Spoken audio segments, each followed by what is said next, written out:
Imagine waking up one day and realizing something feels off. You're not sick, not sad, not dying, just missing something. Like someone unplugged the world's Wi-Fi and forgot to turn it back on. You brush your teeth, scroll your phone, grab breakfast. Everything works. But when you try to, get frisky, nothing. No spark, no rush, no pleasure. Just two people awkwardly staring at each other like, is it working for you? And the answer is a collective, nope. Congratulations, humanity. Nature just deleted its best-selling feature. The first week, confusion, memes, and mild panic. The first few days would be an international meltdown, not because anyone's dying, but because everyone's confused. Doctors would think it's some weird neurological virus. CNN would call it the Great Libido Blackout. Twitter would explode with hashtags like hashtag Bring Back the Buzz and hashtag Pleasuregate. Influencers would post crying videos like, I tried everything. Candles, yoga, Taylor Swift, but it's just gone. Dating apps. Finished. Tinder would pivot to a new slogan, making friends since pleasure left. Pornhub's website traffic would drop so fast, it'd make Bitcoin look stable. Governments would panic because suddenly, no one's making babies. The World Health Organization would call emergency meetings while scientists frantically poke at brain scans. Dopamine's fine, serotonin's vibing, testosterone's chilling. The machinery still works. It's just like the brain collectively went, I'm bored. Basically, your body's saying, I could do this, but why bother? The first year, when relationships turn into group projects. Fast forward a few months, and society would start emotionally imploding. Relationships would collapse, not from drama, but from sheer boredom. Couples would try date nights, reconnection retreats, and even tantric soup therapy, whatever that is. None of it works. Therapists become celebrities overnight. Self-help gurus sell $99 passion reset, courses that promise to bring back the spark through moonlight meditation and fermented kale. Spoiler, they fail spectacularly, but their merch sells out. Anniversary gifts lose all meaning. Flowers? Pointless. Chocolate? Useless. Romantic weekends? Basically two people watching Netflix and silently wondering when love started feeling like a tax form. Some couples stay together out of habit, like old roommates who split bills. Others realize without pleasure, the relationship was just customer service with feelings. Divorce lawyers get rich, but therapists get richer. Meanwhile, friendships skyrocket. People realize hugs feel better than half-hearted bedroom workouts. Platonic partners become the new trend, emotional closeness without all the sweaty paperwork. Tinder dies, but book clubs? Oh, they thrive. Year 5, the global fertility recession. By year 5, it's not just awkward, it's catastrophic.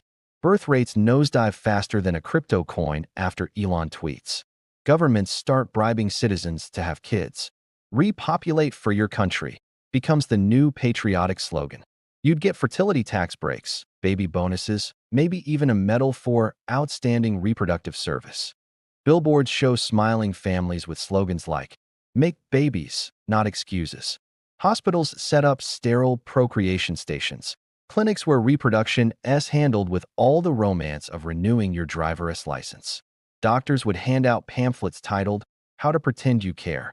Of course, humans being lazy by design, nobody wants to do it out of duty. So governments create a new job category.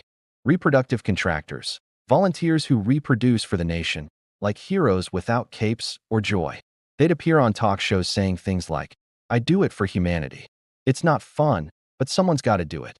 They get sponsorships, followers, and medals, the least sexy fame imaginable. Year 10, the rise of synthetic pleasure. At some point, humanity decides, if nature won't give us pleasure, we'll make our own. So begins the dopamine gold rush. Tech companies invent brain chips, VR simulators, and neural pleasure patches. People start lining up for their weekly dopamine downloads. 5 minutes of artificial bliss, followed by 8 hours of existential guilt. Cafes are full of people drooling into space with tiny headsets, giggling at hallucinations no one else can see. Governments pretend to regulate it, but secretly use it. Pleasure pods become state-run facilities to keep citizens happy enough to pay taxes. You'll see propaganda ads like synthetic joy because real feelings are so last century. Conspiracy theorists will swear this was the plan all along. They stole our natural pleasure so they could sell it back monthly. And honestly, they're probably right. Humanity becomes addicted to fake happiness. Real intimacy dies, replaced by digital orgasms, dopamine drops, and emotional bankruptcy. We trade connection for convenience, love for firmware updates, and call it progress. Year 50, when evolution gets bored. By now, humanity's basically an emotionally flat species. Reproduction happens in labs. Babies are grown in tubes like premium yogurt. The concept of sex becomes ancient history, something kids learn about in museums next to rotary phones and gasoline cars. Evolution, robbed of its favorite game, throws in the towel.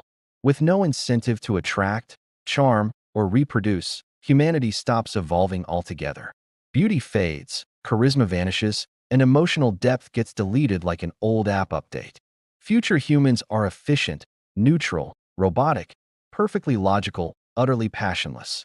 No heartbreak, no poetry, no late-night love songs.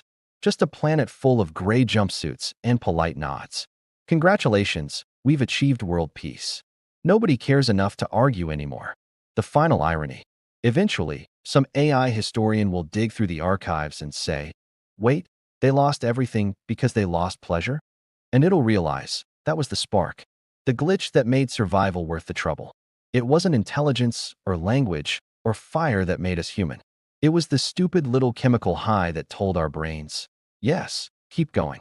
Without it, we didn't perish. We just stopped caring. Pleasure wasn't the problem. It was the purpose.